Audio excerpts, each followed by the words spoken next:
Ladies and gentlemen, good day and welcome to Gabriel India Limited Q3 and 9 months FY21 results call. This conference call may contain forward-looking statements about the company, which are based on the beliefs, opinions, and expectations of the company as on date of this call. These statements are not the guarantees of future performance and involve risks and uncertainties that are difficult to predict. As a reminder, all participant lines will be in the listen-only mode, and there will be an opportunity for you to ask questions after the presentation concludes. Should you need assistance during the conference call, please signal an operator by pressing star then 0 on your touchtone phone. Please note that this conference is being recorded. I now hand the conference over to Mr. Manoj Kolatkar, Managing Director of Gabriel India. Thank you, and over to you, sir. Thank you. Good afternoon, everybody, and a very warm welcome to everyone present on call. I do hope all of you and your near and dear ones are in the best of health and safe. It's in fact indeed, very heartening to note that the country has started, showing some really good progress with regard to this unforeseen pandemic. I mean, we are seeing the numbers go down, the mortality is going down, the vaccination is going up, the recovery is going up. So all in all, at least, in a better frame of mind, I think all of us are today in the call. So thanks for everybody for having taken precautions, and hope we continue to do the same. Joining me today, we have, Rishi, our CFO, and Nilesh Jain, our company secretary, and of course our IR advisors, SGA. They are also on the call with me. So welcome to all. I hope all of you had the time to go through the financial results and the presentation, which outline our financial and operational performance. So before we get into the numbers, I'll just give a brief backdrop of the economy and the industry. The quarter started, of course, October. So typically the best month happens in October when Diwali is in November, of course. So this is where it started. Started on a very positive note. And the government initiated the Unlock 5.0, as they call, in October. So a higher recovery rate and India's good fortune of avoiding a second wave meant that the economic recovery continued. Further, India launched its mass vaccination program for COVID-19. Of course, that is from mid-January. This should further elevate the situation in the quarters to come. The government continued its calibrated approach towards relief and stimulus measures to help Indian economy. The government also approved the PLI scheme, performance linked incentive scheme. As you all must have seen in the budget, there was allocation of 1.97 lakh crore towards this to boost the economy, and the auto industry is of course going to be a major beneficiary of the same.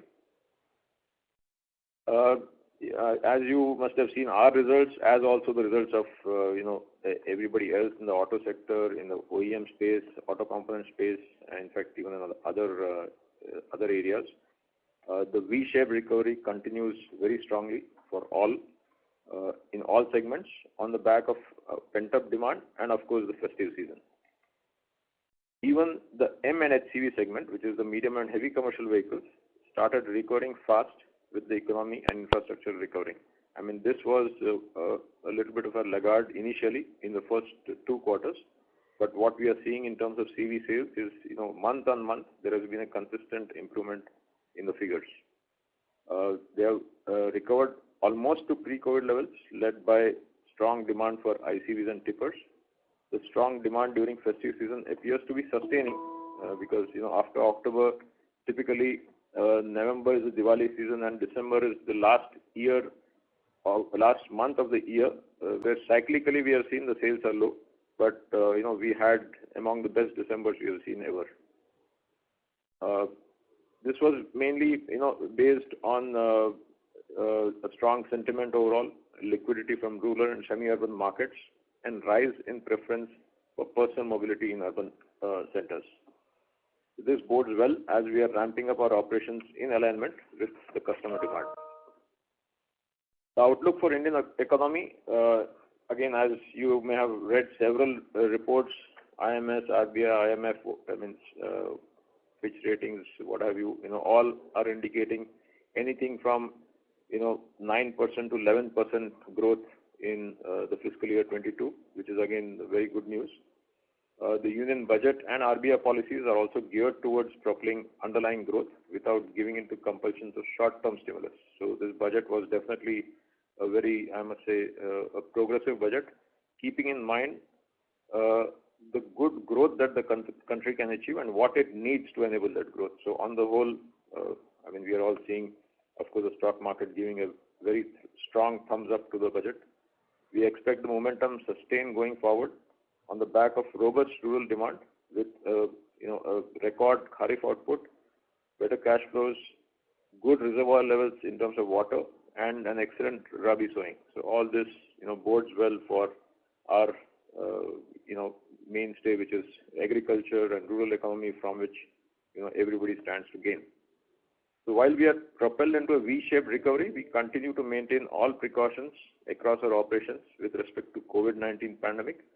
And again, I'm really happy to share that we have reached a level of only 2 active cases as at the moment at Gabriel across all our plants in India.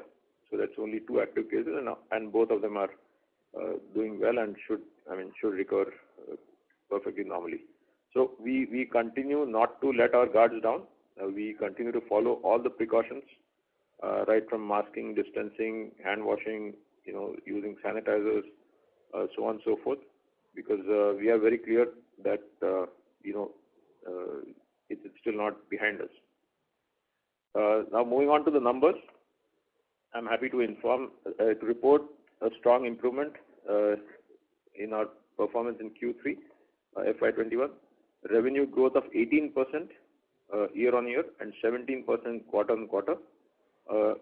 Revenue of 536 crores on the back of improved customer sentiments and demand drivers, as I had mentioned earlier. This is, in fact, the highest quarterly revenue we have clocked in the last 9 quarters since Q2 of FY19. We have recorded 22% growth in EBITDA in Q3 21 of about rupees 39 crores. Margins expanded by 20 basis points to 7.3%. There has been a significant increase in commodity prices, which again most of you must have, are surely aware of, particularly in steel, where the industry is seeing actually almost obscene price increases demanded by the steel mills. However, with better operational leverage and strong results of our Core 90, which I had shared in the last 2 calls, Core 90 is standing for Cost Reduction 90 Days, which is a cost reduction drive across Gabriel. Due to the strong results of this and productivity improvement programs executed throughout the pandemic, we were able to offset part of the increase. PAT came in at 25 crores, up 40% year on year. Moving on to the balance sheet and cash flows, we continue to maintain a robust balance sheet position with a net cash of 283 crores. We have maintained our thrust on collections and continuously working on reducing our inventories. And mind you, we have at no point, put our tier 2 suppliers at any inconvenience, even during the peak of pandemic. Our payments have been on dot all along, and that's the philosophy we follow in Gabriel as well as Anand Group. And as you are aware, we incidentally also are very well known and well regarded for this aspect of ours in terms of supporting tier 2 vendors. So the cash flow generation was to the tune of 204 crores for the 9 months compared to 110 crores in FY20 9 months. So coming to the segment-wise performance, we continue to see solid traction in two-wheeler segment with 20% growth year on year, led by efforts in terms of enhancing market share with key customers, greater efforts in terms of creating new products, and on account of strong recognition of end products in the market. So here, I'm glad to share that while of course we keep winning new programs with our existing customers, TVS, Yamaha, Suzuki, that of course are, we are well on track for that. But we have also won the LOI from Ola Electric for their electric two-wheeler, which is again you must have read about Ola Electric's plans of making 2 million vehicles in a in a place down south, somewhere in near Chennai, in between Chennai and Hosur actually. So we have won that LOI for both the front fork as well as the shock absorber. I'm glad to report a year-on-year as well as a sequential uptick in our PC segment, which is the passenger car segment. As you are aware, our performance was impacted in the last few years due to discontinuation of some of the models that we were on, particularly Maruti, due to the norms changing and Maruti not going ahead with those models like, the Maruti Omni. But we have been working hard, and I've been sharing that again on several of my calls, the previous calls, on building a very robust pipeline. Glad to share that is bearing fruition. Espresso, of course, is with us in terms of Maruti. We are also present on the new Alto, and we are, working on a new platform, Maruti Jimny, which you are aware, which is in advanced stages of discussion. Plus, in addition, one more platform which is again in advanced stage of discussion. So, some good pipeline here. We are also on a new platform of Volkswagen. We are also one program as a second source, of course, in Tata Motors, where we had not done business for some time, so we are back into Tata Motors. The initial supplies are starting this month. We have also won the Peugeot Citroën, which of course the plans have got deferred, but we are there 100% on the Peugeot Citroën as well. In coming to commercial vehicle, where we are the market leader, the good news is the sales have picked up. The M&HCV is really picking up month on month, and there's a really robust demand from all the customers. We are on the Ashok Leyland's Bada Dost, which they launched during the COVID time. We are 100% source of that as well. Aftermarket continues to be a strong story. We generated revenue to the tune of almost 70 crores in Q3, which is 18% up year on year compared to the last comparable quarter. We are successfully leveraging brand Gabriel by launching new product lines. As I had shared last time, we launched the brake pads, which is a very fast-moving item, and the response has been good on that new product. And we are continuously focusing on increasing our penetration in B and C class towns, and also the exports. Yes, exports aftermarket also, while on a small base, but it's showing good improvement. Exports in terms of overall exports, they continue to show a good. Exports continue to show a good traction. Based on some, again, some programs which we have been working for over the last 2 years. Now the supplies have started. We did share in the last call. So Volkswagen Russia, we are sending 1 container per week. This has been happening for the last 2 months now. DAF of Netherlands, there also we have started regular supplies. And that's only one part. We are working on 2 other products of DAF, which will start in the coming fiscal. So, exports have started picking up for us definitely in terms of in OE space. So this led to a robust revenue growth of 140% year on year and 74% Q on Q to 22 crore of exports in Q3 FY21. As shared, all OEMs are now focusing on the China Plus One strategy. So they are looking at how to de-risk their strategy and develop some other source other than from the Chinese territory. So we hope to leverage on this and win some more orders, let's say in the next year or 2. To conclude, post the initial disruption due to COVID-19, we have seen a strong V-shaped recovery. We remain cautiously optimistic about the sustainability of the demand. We are striving towards becoming a global top 5 player, which is our vision. We have a 4-pronged approach to achieve this vision. Exports is a key part of this. And yes, we are seeing some traction as I just mentioned. Further, we'll look at domestic dominance in the sectors where we are operating. Commercial vehicle, definitely we are the leader. And in 2-wheelers, we are, improving our market share continuously. In passenger car, where we had lost out initially, but now, as mentioned, the pipeline is really good and strong. And the fourth, and of course, our pursuit of inorganic growth opportunities continue. We are actively scanning, and we will, of course, make the decision and the choice based on, of course, the best possible option. Lastly, the fourth important enabler is quality and technology. We are India's pioneer in this field, and we have probably the best research and development team that is there in India. I mean, definitely with regard to that in terms of technology.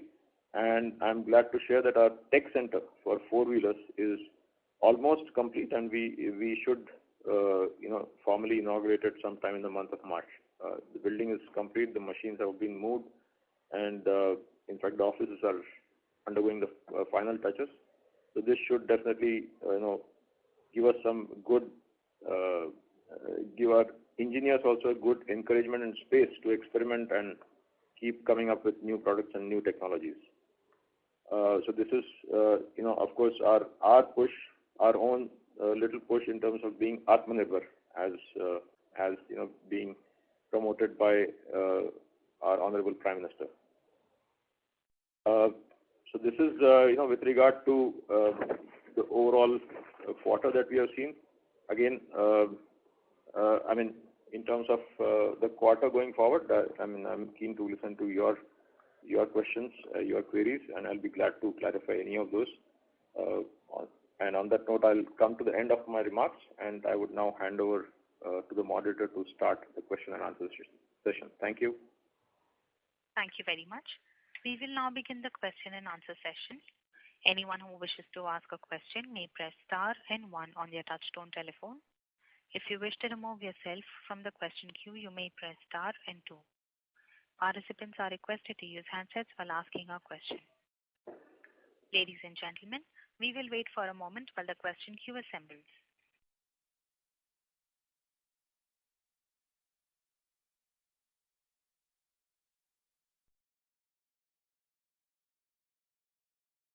The first question is from the line of Arun Agarwal from Kotak Securities. Please go ahead.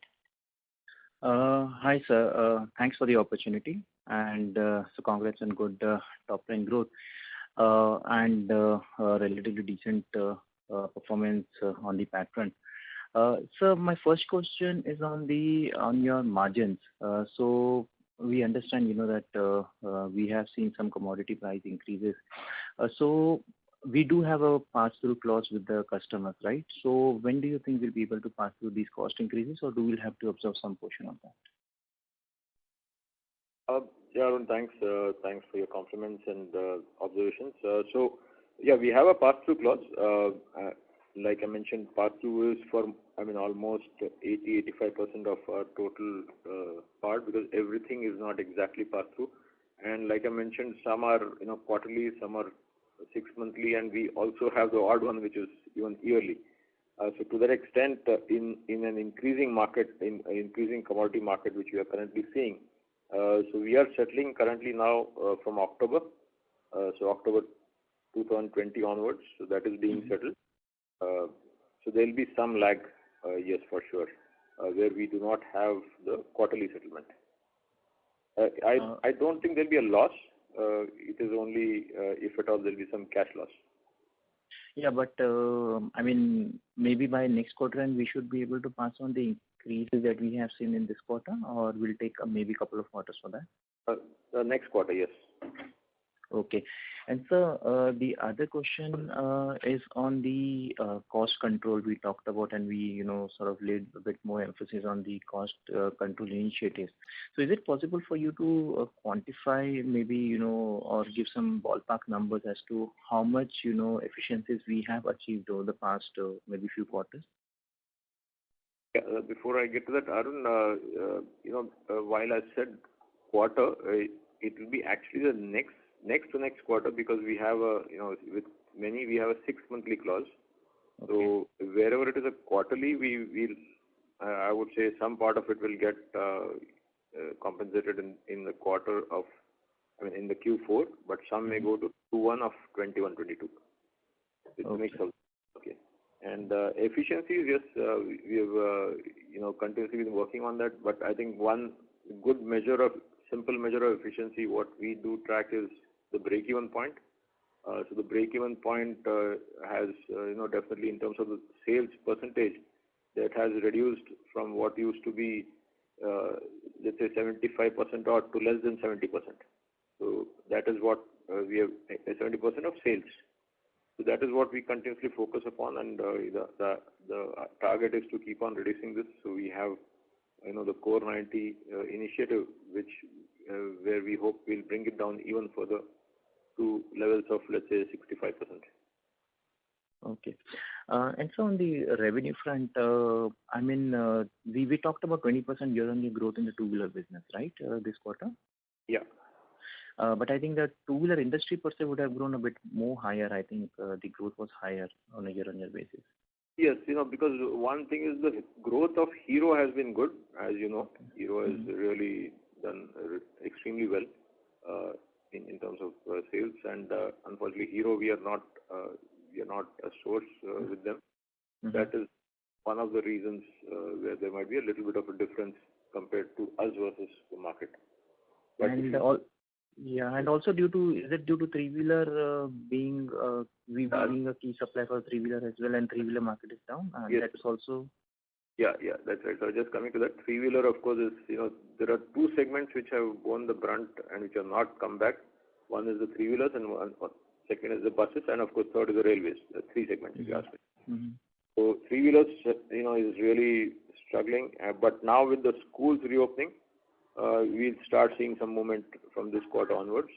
Buses, with this announcement of the government where they are giving some 18,000 crores, and towards this you will see some movement in buses as well. So three-wheelers, yes, has been a huge drop. I mean, the drop has been almost 60%. Okay. So that's it from my side. I'll join the queue for more questions later. Thank you. Okay, thank you. Thank you. A reminder to the participants, anyone who wishes to ask a question may press star and 1 now. The next question is from the line of Jeetu Panjabi from EM Capital Advisors. Please go ahead. Hi, Manoj. Good to see you guys seeing this big turn and seeing all the upside. So congratulations, and I'm glad everybody's fine. A few questions from my side. One, what's your sense on how long this is out? And it's obviously been a spurt. Is your sense this is pent-up demand, or you kind of think this has got longer legs to it and it continues? And also, you kind of think that, stage 1 was two-wheelers, stage 2 is cars, and stage 3 is probably CVs. So this could go on for a couple of years from here without blinking. So more on the demand side market, I'd love to hear how you think about it. Yeah, so thanks, Jeetu, and good to hear from you as well. On the sustainability of demand, I think we are quite confident. Yes, pent-up demand drove the initial, let's say Q2 and Q3, maybe to some extent of Q4 also will be that. But if you see the basics, I mean the fundamentals driving the economy, as I said, the rural market, which is the base, is doing very well. And even in terms of future, you see the sowing is good. So I don't see anything going wrong with that. The government, in terms of its infra push, also is, on good signs. So that also is certainly a positive. Even if I discount the pent-up demand factor, clearly there is a move towards personal mobility. So even that would add a bit of sustainability to this demand, at least for 1 year. Maybe things may change after that, but till the vaccinations are completely deployed and the whole country gets covered and the fear also goes away from people, there will definitely be a personal mobility shift. So that should help offset this initial surge of pent-up demand. So all in all, I don't see why next year should not replicate these quarters. So that's broadly my sense. I may be I may be mistaken, but as I said, and in addition, you've seen the budget scrappage policy. Of course, it's early days for any one of us to take a guess because the details are yet to be out. But yeah, again, take a longer term view. At least they have announced it. It's voluntary as of now. It's 20 years for passenger vehicles and 15 years for commercial vehicles. So the direction is right. Certainly I don't see why the demand should go down. Again, and to top it all, you've seen the forecast of 10% plus GDP growth being projected by everybody now consistently. So Jitu, I think this demand should sustain. Okay. No, I completely agree with you. I was just trying to see how you're thinking. My view is that this has got at least 18 months legs to it, and it's a long cycle, and that 10% real is equal to a 16% nominal GDP and a 20% dollar nominal GDP. So if you put that all in perspective, a 20% dollar nominal GDP means your country is growing at over 20% in dollar terms, which is a big one for domestic demand. Yeah. On a second question, how are you thinking about what's going to be new and what's going to be different besides normalizing and trying to get this new model and trying to get Jimmy and trying to make sure you get into, besides what is normal for you guys, is there some completely new thinking in terms of what you want to achieve, what products you want to get into, how do you think of business differently? See, in terms of the vision that we have crafted for ourselves, which is being in the top 5, that itself is, definitely a lot of work to do for us to get there itself, and it really is quite a challenge to get there. Secondly, in terms of different, you clearly charted out what the strategies for getting there towards the vision. I did share the 4-pronged approach. So I don't think anything different, but what within the segments in India, what we are doing is we are trying to focus on the electric, two-wheelers, where adoption is going to be really fast. It's going to be quicker than we think. So that's one focus strategy that we have taken, and ensure that we are engaged with definitely the two-wheeler electric makers. In passenger cars, it's still, we are there on some, but we are not very well entrenched in that space, because even in passenger car the shift will happen, but that will be a little slow. But two-wheelers, certainly that is something different that we are trying to do in terms of focusing on this segment, which is going to change the game. Okay. And one final question, if I may ask, this the Volkswagen Russia exports. I remember 2 years ago when we were in a factory. Mr. Punjabi, your audio is breaking. We are not able to hear you clearly. Yeah. Okay, is this better?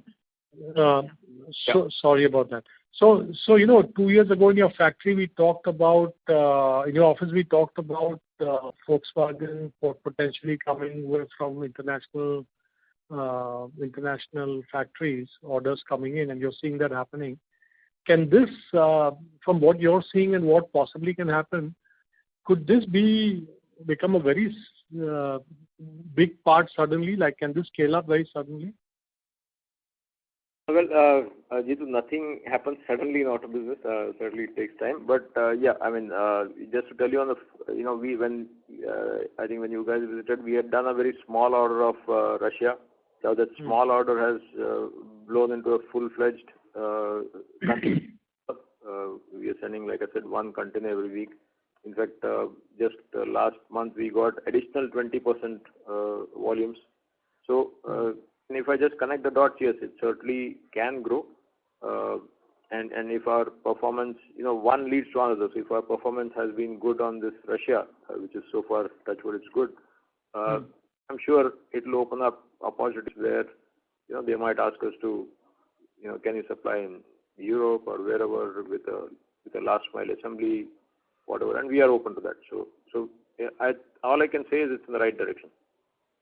Okay, excellent, boss. Thank you. All the best. Keep well. Thank you. The next question is from the line of Shashank Kanodia from ICICI Securities. Please go ahead. Yes, sir. Good afternoon, and congratulations on the resilient performance.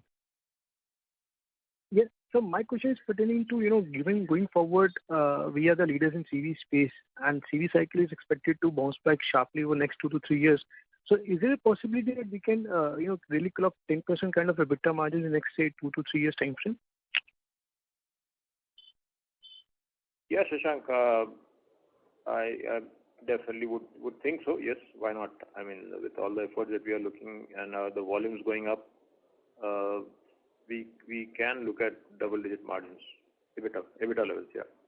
So any specific time horizon that you're looking for, or any targets internally? Well, I mean, all I can say is let's say 3-year timeline should be a good bet. Okay. And so traditionally, what kind of pent-up margins do we realize in the CV domain vis-a-vis the two-wheeler or the four-wheeler part?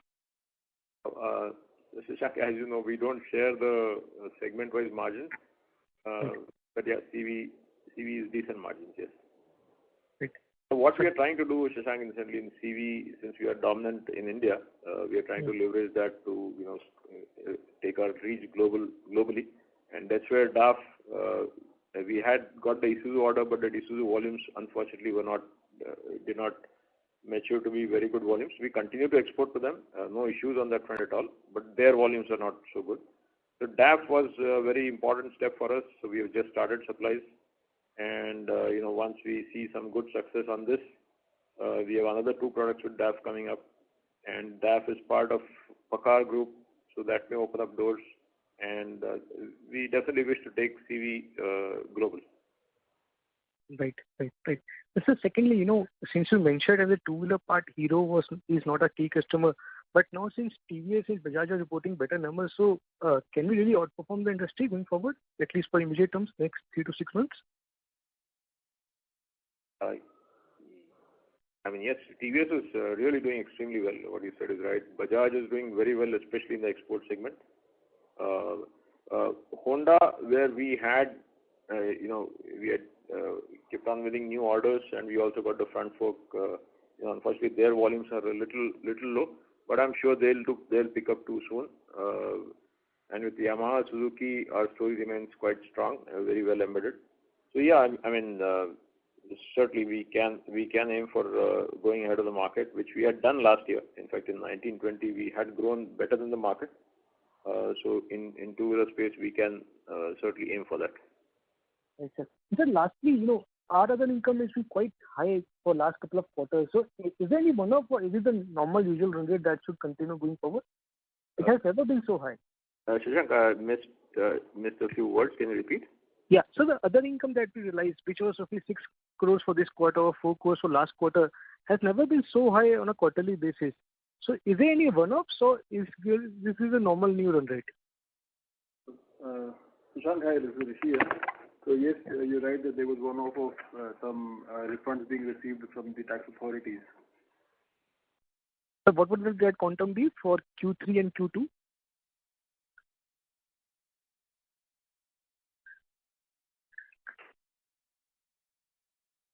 So the extent of 20 odd million. So sorry, I didn't get the figure. 20 odd million for the quarter.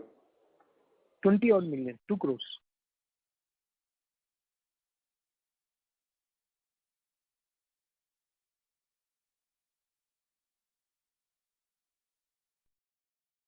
Okay. And sir, Sorry? Yeah. So lastly, sir, towards your vision of being into top 5, any inorganic acquisitions that you have finalized or are progressing ahead, or any color you'd like to share with us? Like I mentioned, yes, we were looking at something. Then unfortunately, because of COVID, things were kept on the back burner. But yes, we are pursuing, and well, nothing more that I can share as of now. But yes, our pursuit is definitely on. Sure, sir. Thank you so much, and wish you all the best. Thank you, Shashank. Same to you. Thank you. The next question is from the line of Nikhil from SIMPL. Also, we would request the participants to please limit your questions to 2 per participant. Nikhil, you can go ahead, please. Yeah, hi. Good afternoon, and congratulations on a very good set of numbers. And on the great cost control which you have displayed. Sir, I have two questions. One is on the two-wheeler segment. Now, if we look at the two-wheeler market construct between Bajaj and Hero, you've mentioned multiple times in your calls also that market share in Bajaj is limited to a certain percentage. We cannot go beyond that.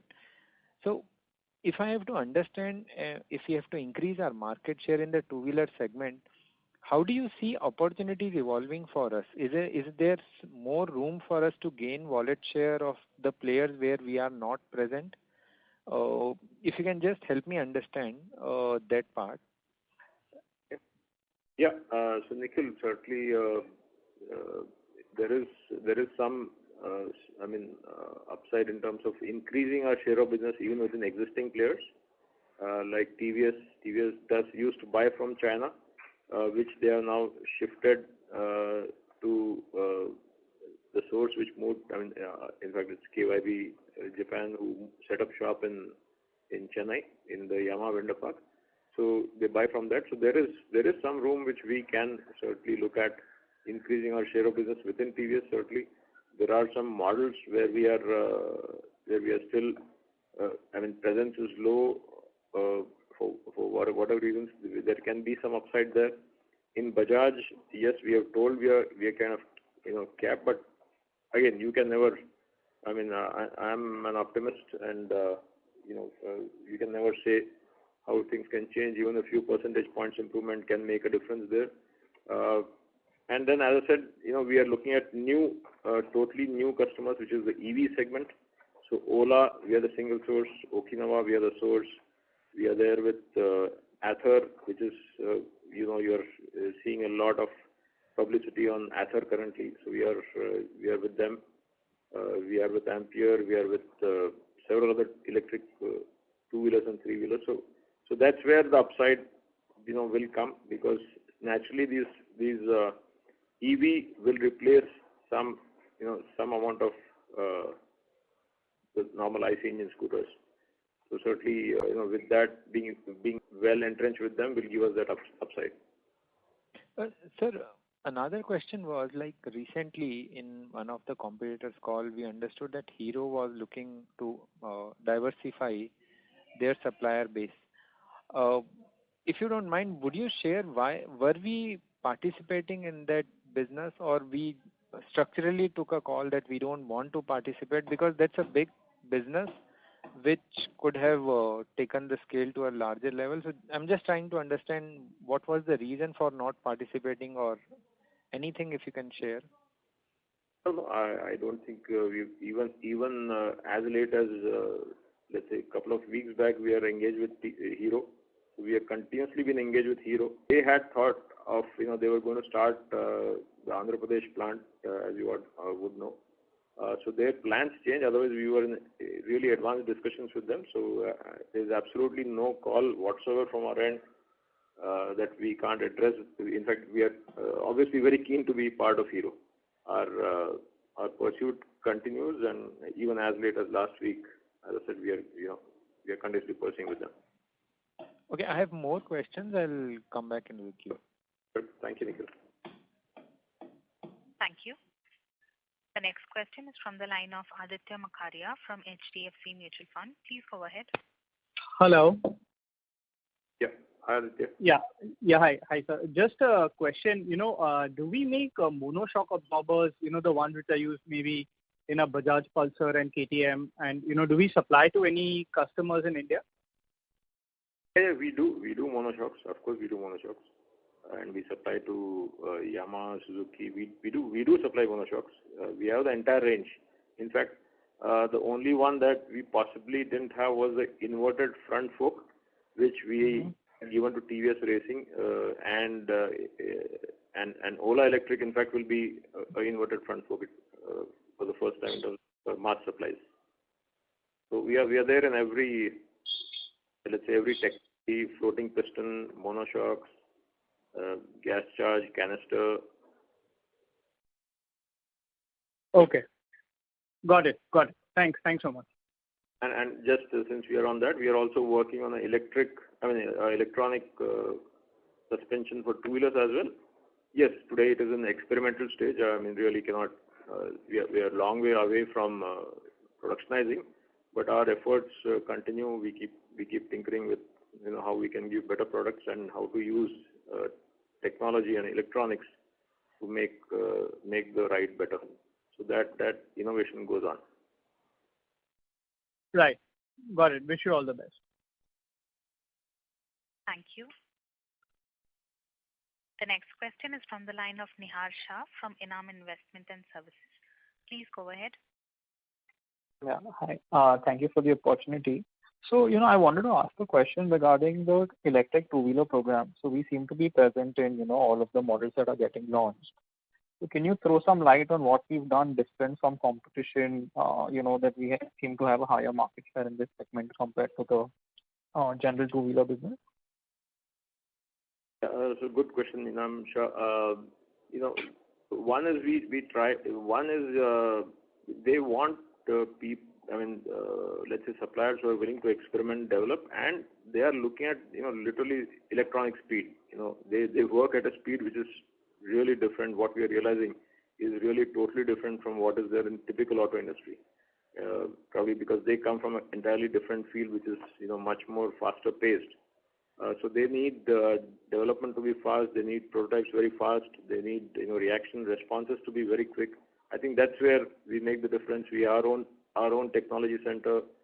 We are able to respond to that very well, and I think overall, the customer approach, customer centricity that I can share at Gabriel, which we have been trying to build and reinforce.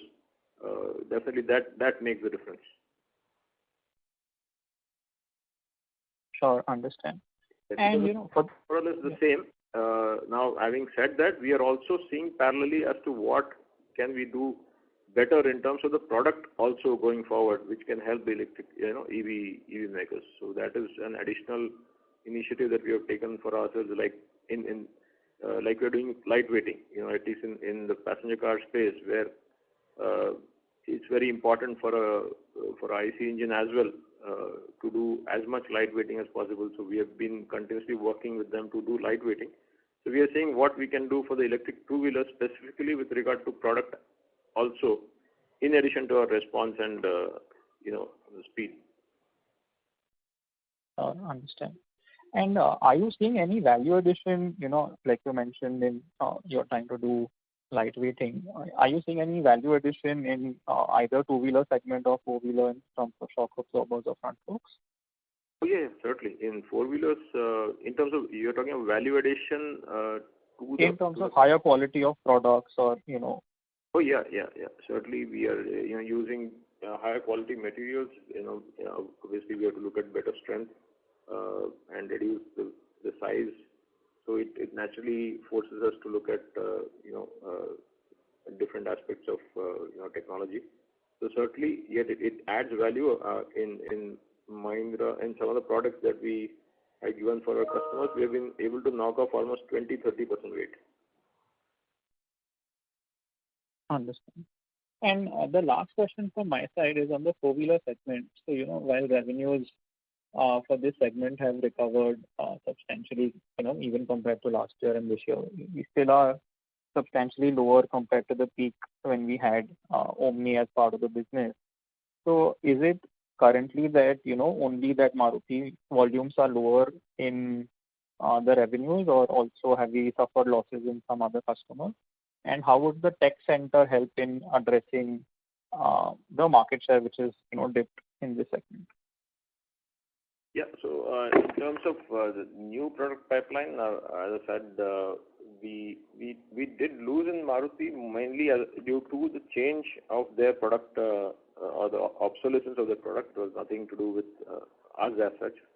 The product got discontinued. And certainly we are seeing our positioning within Maruti has certainly improved. We are in their mind space when it comes to suspension. We have won. If you see, we have continuously won new platforms, and all the new platforms that we have launched, let's say from Brezza to Ignis to Espresso to the Carry, Suzuki Carry, all those that we launched have been flawless, which is being acknowledged by even the customer. There have been no issues during launch or during post-launch as well. So that really has helped in our positioning with MSIL, and that should definitely get us something going forward. And coming to your second question of tech center, the tech center, it's just not a building, but we have a building with dedicated space for the technology team to try out various things.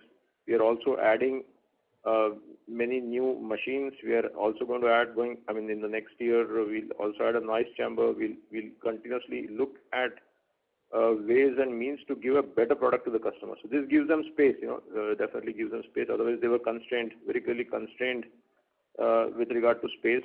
We are also having a full-fledged prototype development lab facility within this new R&D tech center. So, our prototype development capability improves, our time to market improves, our customer satisfaction will certainly go up, eventually the quality is going to improve, which is so very important in our game. Sure. Thank you and all the best. Thank you. Thank you. The next question is from the line of Mumuksh Mandlesha from Emkay Global Financial Services. Please go ahead. Thank you so much for the opportunity. So as we have discussed, the Core 90 program has supported cost reduction. So can you share many major cost line items that have been reduced, sir? I couldn't hear your question correctly. So as you've discussed, Core 90 program has supported cost reduction. So can you share major cost line items that have been reduced? So Core 90, was focused around, actually we have taken every element of cost, right from overheads, fixed and variable, to raw material, of course, being the biggest one, to, in fact, productivity, every possible aspect of cost, including, let's say, freight, fuel, power, consumables, and we have seen really a significant reduction in each and every aspect that we have attacked. There has been a very, very good reduction. I can't say, and it's difficult for me to say that this one has gone down. I think everything that we addressed has actually improved in terms of cost levels. Okay, thank you. Sir, can you share update on the localization, sir? Currently, what is percent of localization and what's the plan, sir? Yeah, so localization is a very key initiative for us. In fact, that's one of the reasons why I have to share that the Q3 results have been even better. We had a lot of premium freight because there was really a huge steep recovery, and we had to import. We import a lot of stuff from China. So issues around COVID, issues around manpower availability, around ship availability, including the huge lines, waiting lines at the port. So we had several and more challenges on supply chain. So we did incur a good amount of premium freight. So we had already embarked upon an import localization program, and that continues to be a key focus area.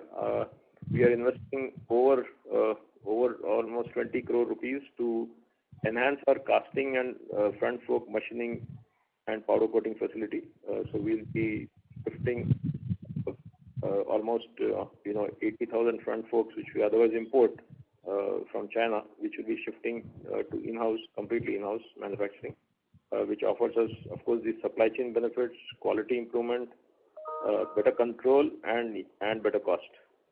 So clearly, we want to reduce the imports from China to the minimum possible, so that we reduce this dependency. So what would be the number currently import, sir, as a percent of sales? Number, last year we were about, let's say 13-14% imports. That next year, while this year it would be down to about 10%, and next year we're looking at almost reducing it to half. Okay. Sir, considering the strong budget outlay for railways, so what are the expectations for the railway segment going ahead? And considering this year has been a weak, sir? Railway has, in fact, been, if I may say, the worst performer in this year. There's a huge drop, and it doesn't seem to be improving. Yes, the tenders have got deferred next year. So next year, railways have told that there will be an improvement in demand, improvement in their tenders. But I think it will take at least 2 years for the railways to come back to where they were. Understood. And sir, final question, sir. What is the capex expected for FY21 and 22, sir? For FY21-22, it will definitely be more than what we have seen typically. Typically our capex outlay has been 50 to 60 crores in that range. Next year, while we are yet to finalize our numbers for 21-22, but all I can say is it'll be almost a three-digit number. Thank you. We would request the current participant to please come back in the question queue for any follow-up questions, as we have several participants waiting for their turn. The next question is from the line of Viraj from Securities Investment Management. Also, we would request the participants to limit your questions to one per participant. Viraj, yeah, hi. Thanks for the opportunity. I have three specific questions. First is, when it comes to the PV market, we have always shared this ambition where we want to increase our market share more than 5%. Now, given that Tenneco has a very large share with Maruti, and they also are there on the major export models for them, and Hyundai also has their own supplier. So the bulk of the market is catered by two other larger players. So when we say the 5% or more increase in market share over the next couple of years, where is this? Where are we looking this to accrue to us? So that is one. And second is in the terms of premiumization. So if you look at 10 lakh and above models, we don't seem to have much of a play there.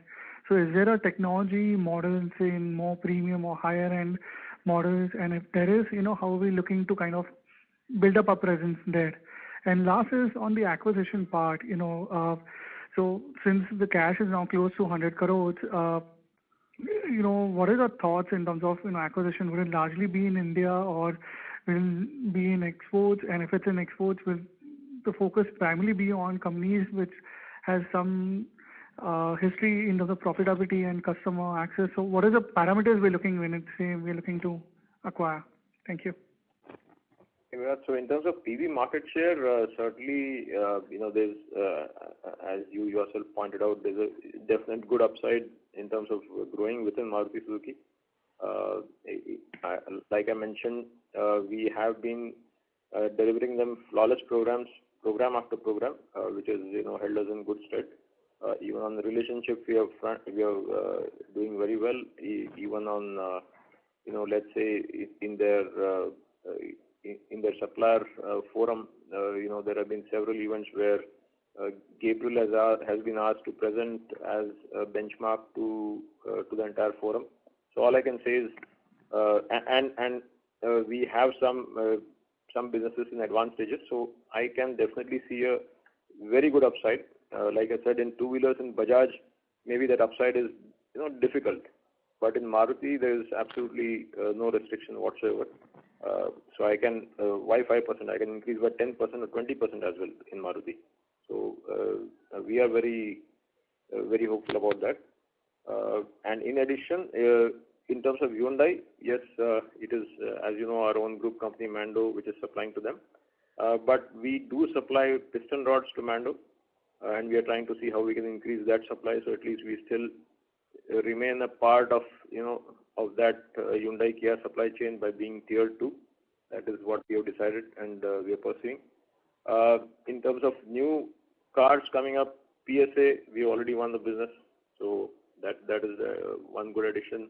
In terms of increasing market share, Tata Motors, where we were not supplying after the Safari went out of production and the Nano went out of production, we are now got an re-entry back in Tata Motors. So even there, we stand to add to our market share. So certainly all these put together, I don't see why we cannot grow even beyond 5% market share improvement in passenger car. Yeah, it may not happen, tomorrow, but certainly I think the foundation blocks are in place. And your second point about premiumization, we were in Toyota Corolla. Unfortunately, they discontinued the model. We are working on, the Fortuner with Toyota. It's in advanced stages of discussion. In other models, let's say in Honda, the volumes are so small. We had almost won the Civic, but then again Civic they decided not to pursue. So there are some reasons why we are not there in the 10 lakh plus. And about 20 lakh segment anyway, the customers also import the shock absorbers because the volumes are too low for them to localize. So that's about premiumization in passenger car. Yes, certainly your point is well taken that can we look at something more and can we look at improving it further? Yes, certainly that's something I take from your point. And yes, we can do something more, certainly. Your third point on M&A, we right now, as I said, I can only tell you that we are looking actively at some opportunities. I really can't comment whether they are in domestic space or overseas. But let's say in the next call we may be able to update you the status in a better fashion, hopefully. So thanks, Viraj. Thank you. The next question is from the line of Dhiral Shah from Phillip Capital. Please go ahead. Yeah, good afternoon, sir. Thanks for the opportunity. So over the years, we have seen that our channel mix have largely remained same. So, maybe OEM contributing around 80 to 85% and maybe replacement and export market at around 15-17%. So what is your long-term guidance for the replacement market as well as export? I have seen that, export this quarter have done very well. But what is your long-term guidance for, other two channels, which is export and aftermarket? The vision that we had was, have this both put together as 25%. So what you're saying rightly, it is, give or take 15%. Our target was to do it 25% within aftermarket and exports, and I would say that remains so. Exports did take some time to take off, but now you are seeing some early improvements. Aftermarket is moving strongly, both domestic as well as exports. So yeah, I think we can look at improving that percentage to let's say 20 plus at least. Okay, so can we expect a double-digit kind of a growth in coming years in both these two segments? Yeah, why not? Thank you. The next question is from the line of Nikhil from SIMPL. Please go ahead. Sir, my only question, I have one question. Basically, it's regarding our ambition of being the global play among the top 5 global player. If you have to understand the challenges in order to achieve this, would you say technology is a bigger challenge, or would you say it's more of a time period which is required to build the relation and grow it? So I'm just trying to understand that how are we placed on technology if technology is a barrier to gain market share globally? Yeah, technology obviously is certainly very, very important. That's why, as I said, we have, decided to spend on this tech center along with a lot of new equipment, we'll also have, a small test track around the tech center where we can do a small and quick and dirty testing as well. So tech center definitely is a very key move in that direction to improve the technology offering to the customer. Again, if I break it down in terms of being the top 5, break it down within segments, passenger. So commercial vehicle and two-wheelers, we definitely can, in terms of numbers, even today we may be in the top 5. That's very likely. In terms of passenger car, the gap is big. For that, technology as well as relationships, customer accounts, both of these are important. So we need to work on both. So passenger car, there's a big gap, but the other two segments, certainly I would say we are already in the top 5. Hello.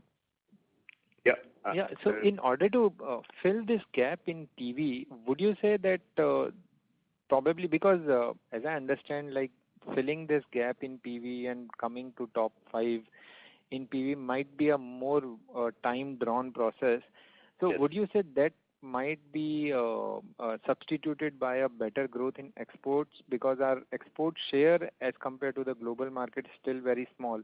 So how do you see that market share increasing? Because you've mentioned in previous calls that with DAF and with VW Russia and there was this Colombia product, once these start happening, the export growth could be significantly higher. So how are you seeing the product scale up or the new RFQs coming up for you? So they are moving well. As I said, they've been moving quite well. But in terms of passenger car, yes, we have got this Volkswagen order. But I think if we have that global ambition which we have, we certainly have to look at improving technology and getting a good customer account. Exports, yes, exports is the way, no question about it. Exports is the way to get there. Okay. Thanks a lot. Thank you. The next question is from the line of Shashank Kanodia from ICICI Securities. Please go ahead. Yes. So in the opening remarks, you mentioned about being an LOI for Ola Electric. So are we going to be the sole suppliers for that, or how is the pecking order placed? Yeah, I mean, that is the understanding that we have. We are the sole suppliers. Okay. And second, sir, you mentioned about a big 3-digit capex next year. So that will amount to exactly what? Can you share some color on that? I mean, what I mean is big 3-digit. I mean, we might just move into a 3-digit number. Normally we are at 50, 60. Next year it will be more like 90 to 100. Because as I mentioned, 20 crore we are putting up in backward integration. We are putting up this facility, a furnace and a machining setup for machining and processing our front forks, which we import from China. So that is one part. The other investments, I mean, in terms of directionally, it's mainly automation. We are focusing a lot on automation. We have, as you know, we have already have almost 30 plus robots in all our plants put together. We are doing automation so that finally the productivity and the people cost keeps coming down over the years. So that is the second direction. And the third direction is technology. So import substitution,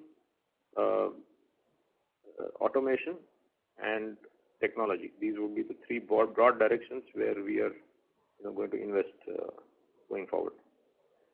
Thank you. The next question is from the line of Viraj from Securities Investment Management. Please go ahead. Yeah, most of my questions have been answered. Just on acquisition, the focus would largely be on existing product category, right? Yes. And the point you said on the technology gap being there in PV, so would that be one of the sole driver when we kind of looking to bid and go for an acquisition abroad? It is one of the drivers, yeah. Okay, thank you. Thank you. Due to time constraints, that was our last question. I would now like to hand the conference over to the management for closing comments. Thank you. Thank you all for really very interesting questions and some of which we definitely have to work upon and gives us some food for thought and also how to improve our own performance going forward. So thanks once again sincerely for that. Hope we were able to answer most of the questions. Like I said, we are looking at really strong recovery. Things could have been even better, if we had forecasted this recovery. But I mean, none of us could. It's not only, let's say, Gabriel. In fact, the industry could not forecast this kind of a really almost a miraculous recovery that happened starting from September actually. Like we said, we see this sustaining going forward definitely in the next year or even longer, as long as the government is stable, which it is, and it continues on its growth-oriented policies. We don't see any big impediment to this. We just hope and pray that there is no second wave or resurgence of any mutated variant or something. That is the only if that we have as of now. Otherwise, it looks good, and we hope to make the most of it going forward. So thank you once again, and wish you all a very, very happy, healthy and safe New Year.